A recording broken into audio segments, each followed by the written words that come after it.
आज अमलकी एकादशी के अवसर पर हम आपको इससे जुड़ी एक कथा सुनाएंगे। इसे रंग भरी एकादशी भी कहा जाता है। होली से पहले पड़ने की वजह से इस एकादशी का नाम रंग भरी एकादशी भी है। अमलकी एकादशी वाले दिन अगर आप व्रत रख के कथा का पान करते हैं तो इससे आपको 1000 गोदान का फल मिलता है। तो आइए शुरू करें। किसी नगर में एक गरीब दंपत्ति रहा करता था। वह विष्णु भगवान का बहुत बड़ा भक्त था। प्रतिदिन विष्णु भगवान की पूजा करता।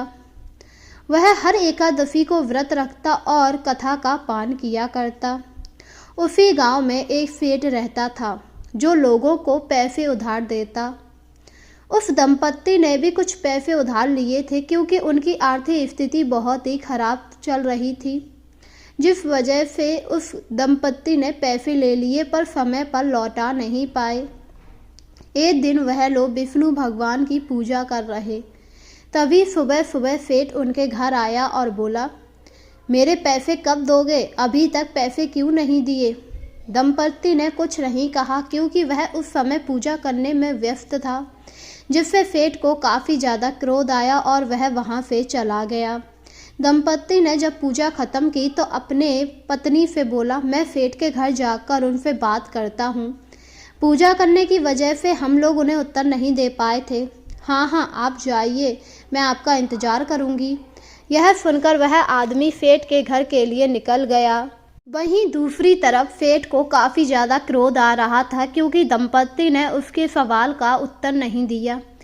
घर आकर सेठ ने कहा, पता नहीं अपने आप को क्या समझता है, आने दो इसे, इससे दुगना पैसा वसूलूंगा। तभी वहां पर वह आदमी आया और हाथ जोड़कर बोला, सेठ जी मुझे माफ़ कर दीजिए, मैं विष्णु भगवान की पूजा कर रहा था, इसी वजह से आपको उत्तर ना दे पाया। तुम चाहे किसी की भी पूजा करो पर मुझे उत्तर दो, समझे? अब तुमसे दुगना कर वसूला जाएगा। यह सुनकर आदमी काफ़ी ज़्यादा दुखी हुआ और बोला, ये आप क्या कह रहे हैं सेठ जी? आपको तो पता ही है मैं कितना निर्धन हूँ। हाँ, मुझे पता है, ये सब तुम्हारी बातें होती हैं। मुझे मेरा पैसा 1 महीने के अंदर चाहिए, वरना मैं तुम्हारा घर अपने नाम कर लूँगा। अब जाओ यहाँ से। यह सुनकर वह व्यक्ति काफ़ी दुखी हुआ और वहाँ से चला आया। घर आने पर उसने अपनी पत्नी को सारी बात बताई, जिस पर पत्नी ने कहा, आप परेशान मत होइए, विष्णु भगवान हमारी सहायता करेंगे। हाँ, ये तो तुम ठीक कह रही हो। वैसे भी कुछ दिनों बाद अमलकी एकादशी आने वाली है। हम लोग उस दिन व्रत करके कथा का पान करेंगे। धीरे धीरे समय गुजरा। समय के साथ अमलकी एकादशी आई। उस दिन उन्होंने व्रत रखे कथा का पान किया।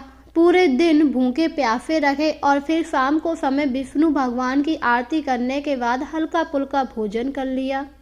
वहीं सेठ के बताए हुए समय भी अब पूरा हो गया। सेठ उन लोगों के घर आया जहां उसने देखा उनका घर गायब था। सेठ काफ़ी हैरान हुआ कि अचानक से इन लोगों का घर गायब कैसे हो गया।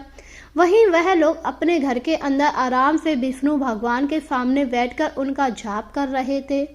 सेठ ने इधर उधर पूछा तो कहा, ये लोग कहाँ चले गए? कल तक तो यहाँ पर घर बना हुआ था। जिस पर एक व्यक्ति ने उत्तर दिया, अरे सेठ जी, घर तो यहीं बना हुआ है, आपको दिखाई नहीं दे रहा? यह सुनकर सेठ काफ़ी हैरान हुआ क्योंकि उसे घर दिखाई ही नहीं दे रहा। उसने अपनी आंखों को 2-3 बार मला पर उसे घर दिखाई ही नहीं दिया, जिससे वह वहां से चला आया और बोला, हे भगवान, ये कैसी माया है? वो घर सभी को दिखाई दे रहा है, मुझे क्यों नहीं? ये आपकी कैसी माया है, कुछ समझ नहीं आ रहा। अगली सुबह वह आदमी उठा तो उसने पाया उसके घर के बाहर एक सोने से भरा हुआ कलश रखा हुआ था। कलश को देखकर व्यक्ति काफ़ी ज़्यादा हैरान हुआ और अपनी पत्नी के पास आकर बोला, सुनो, हमारे दरवाजे पर किसी ने सोने से भरा कलश रखा है, तुम बता सकती हो ये किसने किया है? इस पर पत्नी ने उत्तर दिया, मुझे इस बारे में कुछ नहीं पता, शायद ये सब विष्णु भगवान की कृपा हो क्योंकि कल हम लोगों ने व्रत रखकर उनकी कथा का पान किया था। हाँ, ये तो तुमने सही कहा। वैसे भी अमलकी एकादशी का महत्व बहुत अधिक है। मैंने इसकी कथाओं में सुना है कि विष्णु भगवान अपने भक्तों पर बहुत शीघ्र प्रसन्न हो जाते हैं। सही कह रहे हो, इसीलिए इसे रंग भरी एकादशी भी कहा जाता है क्योंकि अब हमारा जीवन खुशियों से भर जाएगा। यह सुनकर वह लोग काफ़ी ज़्यादा खुश हुए। इसके बाद वह व्यक्ति थोड़ा धन लेकर सेठ के घर आया। सेठ ने जब उस व्यक्ति को देखा तो कहा, अरे तुम यहाँ पर क्या हुआ? सेठ जी, मैं आपके पैसे देने आया हूँ। यह सुनकर सेठ काफ़ी हैरान हुआ और बोला, तुम्हारे पास पैसे कहाँ से आ गए? कल तक तो तुम्हारे पास कोई पैसे नहीं थे, वहीं तुम्हारा घर भी गायब था। मैंने सोचा तुम लोग गांव छोड़कर भाग गए हो। नहीं नहीं सेठ जी, मैं भला गांव छोड़कर कहाँ जाऊंगा? वैसे भी इस गांव में मेरा पुश्तैनी घर बना हुआ है। यह सुनकर सेठ काफ़ी हैरान हुआ। उसे समझ नहीं आया कि ये कैसी माया थी और उसने कहा, मुझे माफ़ कर दो। लगता है ये सब तुम्हारी भक्ति का प्रभाव था, जिस वजह से मुझे भगवान ने वो माया दिखाई। मैं तुमसे कोई पैसे नहीं लूँगा। यह सुनकर व्यक्ति काफ़ी ज़्यादा खुश हुआ, पर उसने कहा, नहीं नहीं सेठ जी, मैं आपके पैसे नहीं ले सकता। मैंने आपसे उधार पैसे लिए थे, आपको वही लौटाने आया हूँ। आप अपने पैसे ले लीजिए। यह सुनकर सेठ को अपनी गलती का एहसास हुआ और उसने उन पैसों को ले लिया।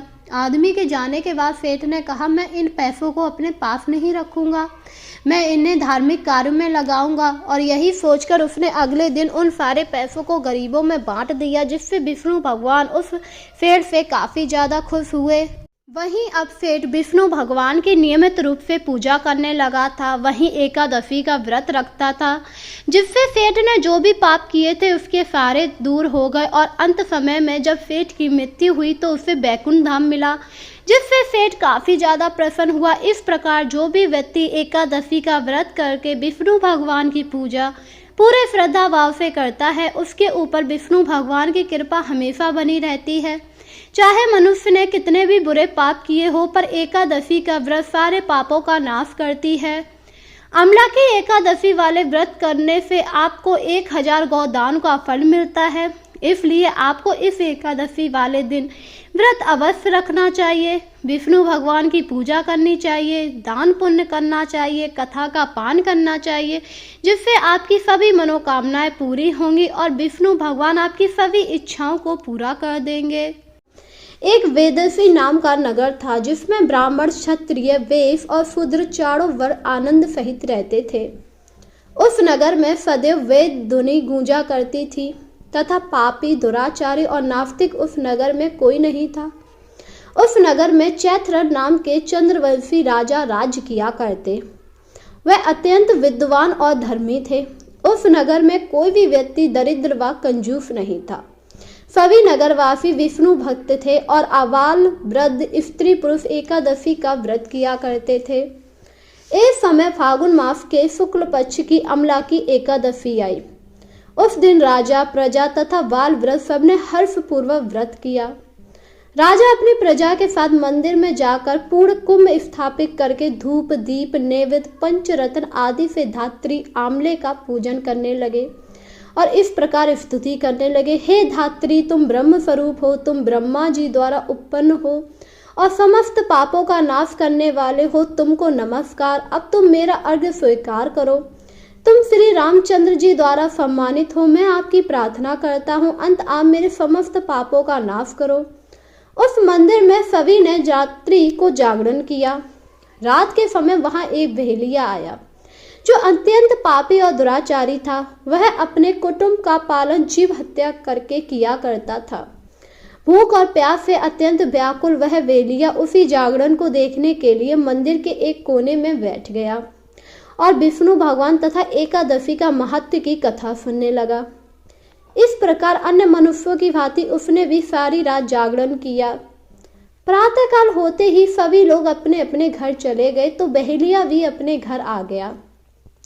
घर जाकर उसने भोजन किया। धीरे धीरे समय बीतने लगा। समय के साथ अब बहेलिया मृत्यु को प्राप्त हो गया, मगर उस आमला की एकादशी के व्रत तथा जागरण से उसने राजा विदुर के घर जन्म लिया और उसका नाम वसुरथ रखा गया। युवा अवस्था होने पर चतुरंगी सेना के सहित तथा धन धान्य से युक्त होकर 10,000 ग्रामों का पालन करने लगा।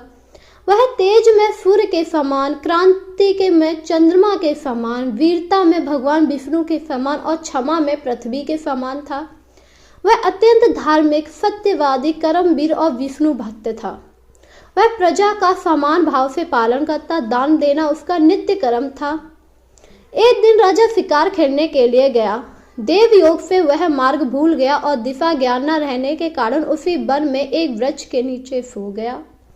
थोड़ी देर बाद पहाड़ी मलिच्छ वहां पर आ गए और राजा को अकेला देखकर मारो मारो शब्द करते हुए राजा की ओर दौड़े। मलिच्छ कहने लगे, इसी दुष्ट राजा ने हमारे माता पिता पुत्र पौत्र आदि अनेक संबंधियों को मारा है तथा देश से निकाल दिया, अतः इस सब राजा को मार देना चाहिए। ऐसा कहकर वे मलिच्छ उस राजा को मारने के लिए दौड़े और अनेक प्रकार के अस्त्र शस्त्र उसके ऊपर फेंकने लगे।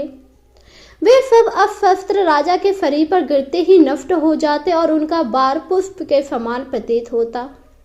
अब उन मलिच्छों के अस्त्र उल्टा उन्हीं पर प्रहार करने लगे, जिससे वे सभी मूर्छित होकर गिरने लगे।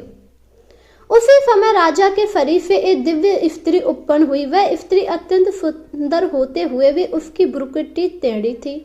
उसकी आंखों से लाल लाल अग्नि निकल रही थी, जिससे वह दूसरे काल के समान प्रतीत होती थी। वह स्त्री मलिच्छों को मारने के लिए दौड़ी और कुछ ही देर में उसने सारे मलिच्छों को काल के गाल में पहुंचा दिया। जब राजा सोकर उठा तो उसने मलिच्छों को मरा हुआ पाकर काफी ज्यादा हैरान हुआ। उसे समझ नहीं आया कि उसके इन शत्रुओं को किसने मार दिया, क्योंकि इस वन में तो कोई नहीं था, फिर उसका कौन हितैषी हो सकता है। वह अभी ऐसा विचार कर ही रहा था, तभी अचानक आकाशवाणी हुई। आकाश में बिजलियां कड़कने लगी और एक आवाज सुनाई दी, हे राजा, इस संसार में विष्णु भगवान के अतिरिक्त तेरी कौन सहायता कर सकता है। इस आकाशवाणी को सुनकर राजा अपने राज्य में आ गया और सुखपूर्वक राज करने लगा और अमला की एकादशी व्रत करने लगा। राजा को अपना पूर्व जन्म याद आ गया, क्योंकि आकाशवाणी के बाद उसे अपना पूर्व जन्म याद आने के बाद उसने अपने पापों का प्रायश्चित किया था और उसे पता लगा था अमला की एकादशी व्रत करने से उसे ये योनि मिली और अब वह बहुत ही ज्यादा खुश था। इस प्रकार महर्षि वशिष्ठ जी बोलते हैं, हे राजन, यह अमला की एकादशी व्रत का प्रभाव था। जो मनुष्य इस अमला की एकादशी का व्रत करता है वे प्रत्येक कार्य में सफलता प्राप्त करते हैं और अंत में विष्णु लोक को जाते हैं। इसलिए अमला की व्रत पूरी श्रद्धा भाव से करना चाहिए, जिससे आपके ऊपर विष्णु भगवान की कृपा हमेशा बनी रहती है।